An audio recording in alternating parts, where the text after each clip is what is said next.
આજે આપણે એક એવી આગની વાત કરવાના છીએ જેણે ભયંકર વિનાશ સર્જો, પણ તેની સામે જે રીતે લડત આપવામાં આવી તે એક મિસાલ બની ગઈ. જો, આ માત્ર એક ભયાનક આગની કહાની નથી, પણ એક અત્યંત સફળ કટોકટી પ્રતિસાદનું ઊંડાણપૂર્વકનું વિશ્લેષણ છે, જેમાંથી ઘણું બધું શીખી શકાય છે. ધંધુકા હાઈવે પર લાગેલી આગને જે રીતે કાબૂમાં લેવાઈ, એ ખરેખર સંકલન અને વ્યાવસાયિકતાનો એક ઉત્તમ પાઠ છે. જરા એ દ્રશ્યની કલ્પના કરો. ધંધુકા હાઈવે પર અચાનક આગ ફાટી નીકળે છે.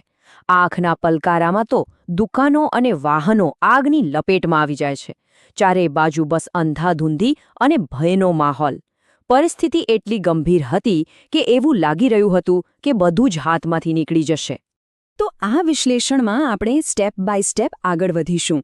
પહેલા જોઈશું કે આટલી ગંભીર પરિસ્થિતિ કેવી રીતે ઊભી થઈ, પછી કેવી રીતે અલગ અલગ ટીમો એક સાથે આવી, એમણે કઈ રણનીતિ અપનાવી, સુરક્ષાને કેવી રીતે પ્રાથમિકતા આપી, અને આગ બુઝાયા પછી પણ કામગીરી કેવી રીતે ચાલુ રહી, અને છેલ્લે આ આખી ઘટનાનો સૌથી મોટો બોધપાઠ શું છે.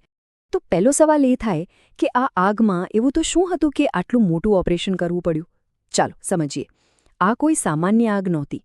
હાઈવે પર લાગેલી આગનો ફેલાવો અને એનું જોખમ બંને એટલા બધા હતા કે એણે એક ખૂબ જ જટિલ ઓપરેશનને જન્મ આપ્યો.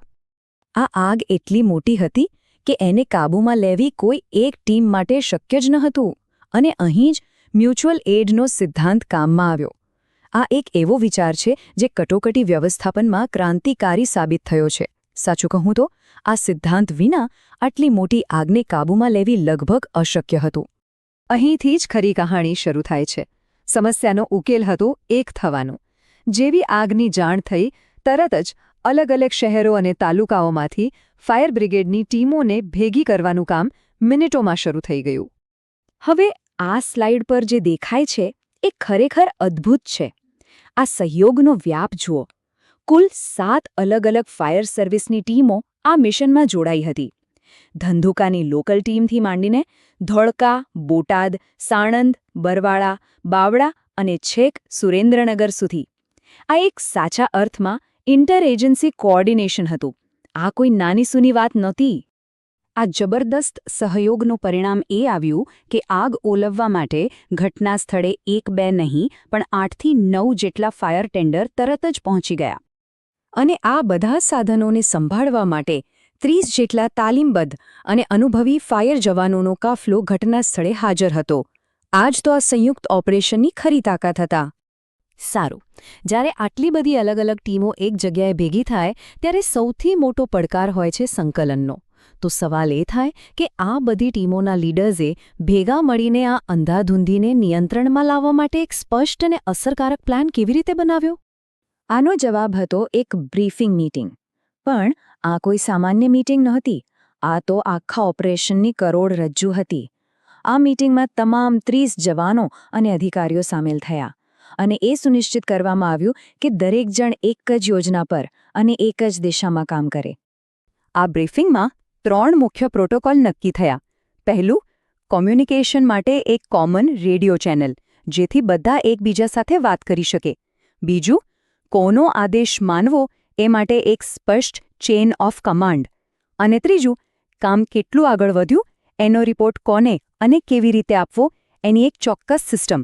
બસ આ 3 નિયમોએ બધી ગૂંચવણો દૂર કરી દીધી અને એક ટીમ તરીકે કામ કરવું શક્ય બન્યું. કોઈપણ બચાવ કામગીરીનો સૌથી પહેલો અને સૌથી મહત્વનો સિદ્ધાંત એ હોય છે કે બચાવકર્તા પોતે સુરક્ષિત રહે. કારણ કે જો બચાવકર્તા જ સુરક્ષિત ન હોય તો તે બીજાને કેવી રીતે બચાવશે, બરાબર? આ ઓપરેશનમાં આ સિદ્ધાંતને સર્વોચ્ચ પ્રાથમિકતા આપવામાં આવી હતી. અને આ સુરક્ષા માટે LCES નામના એક પ્રોફેશનલ પ્રોટોકોલનું પાલન કરવામાં આવ્યું. આ કોઈ ખાલી સૂચન નહોતું, પણ એક કડક નિયમ હતો જેનું દરેક જવાને પાલન કરવાનું હતું. આ પ્રોટોકોલ એ સુનિશ્ચિત કરે છે કે દરેક જવાન પોતાની અને પોતાના સાથીઓની સુરક્ષા માટે હંમેશા સજાગ રહે. અને આ પ્રોટોકોલ કેવી રીતે કામ કરે છે એ સમજવા જેવું છે. L એટલે કે લુકઆઉટ્સ, જે સતત જોખમ પર નજર રાખે. C એટલે કમ્યુનિકેશન, જેથી બધા એકબીજાના સંપર્કમાં રહે. E એટલે એસ્કેપ રૂટ્સ, એટલે કે બહાર નીકળવાના સલામત રસ્તાઓ પહેલેથી નક્કી રાખવા. અને S એટલે સેફટી ઝોન, જ્યાં જરૂર પડીએ પાછા ફરી શકાય. આ પદ્ધતિને કારણે જ કોઈપણ જાનહાનિ વિના આ ઓપરેશન સફળ રહ્યું. મોટાભાગના લોકોને એમ જ લાગે છે કે આગ બુઝાઈ જાય એટલે બધું કામ પૂરું. પણ ના, એવું નથી. ઓપરેશનનો એક ખૂબ જ મહત્વપૂર્ણ તબક્કો તો આગ બુઝાયા પછી શરૂ થાય છે, જેને ઘણીવાર આપણે અવગણીએ છીએ. આગ સંપૂર્ણપણે ઓળવાઈ ગયા પછી પણ આખી ટીમને 24 કલાક માટે સ્ટેન્ડ બાય રાખવામાં આવી. આની પાછળ 2 હેતુ હતા.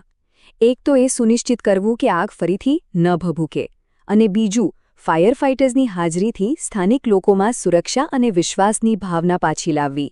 તો આ સમગ્ર ઘટનાનું સાર શું છે? આ ધંધુકા હાઈવે અગ્નિકાંડમાંથી આપણે શું શીખી શકીએ છીએ? આ ઘટના આપણને એક ખૂબ જ શક્તિશાળી સત્ય શીખવે છે કે જ્યારે અલગ અલગ વિભાગો એક ટીમ બનીને એકબીજા પર વિશ્વાસ રાખીને કામ કરે છે, ત્યારે ગમે તેવી વિકટ પરિસ્થિતિને પણ નિયંત્રિત કરી શકાય છે. આ સફળતાનું શ્રેય એ 30 જવાનો અને અધિકારીઓની સમયસૂચકતા, ટીમવર્ક અને એમની ફરજ પ્રત્યેની નિષ્ઠાને જાય છે. અને અંતે એક વિચારવા જેવો પ્રશ્ન: મ્યુચ્યુઅલ એડ એટલે કે પારસ્પરિક સહયોગ અને LCES જેવા સુરક્ષા પ્રોટોકોલના સિદ્ધાંતોનો ઉપયોગ શું આપણે આપણા સમાજની અન્ય જટિલ સમસ્યાઓ જેવી કે જાહેર આરોગ્યની કટોકટી કે પર્યાવરણીય પડકારો એને ઉકેલવા માટે કરી શકીએ?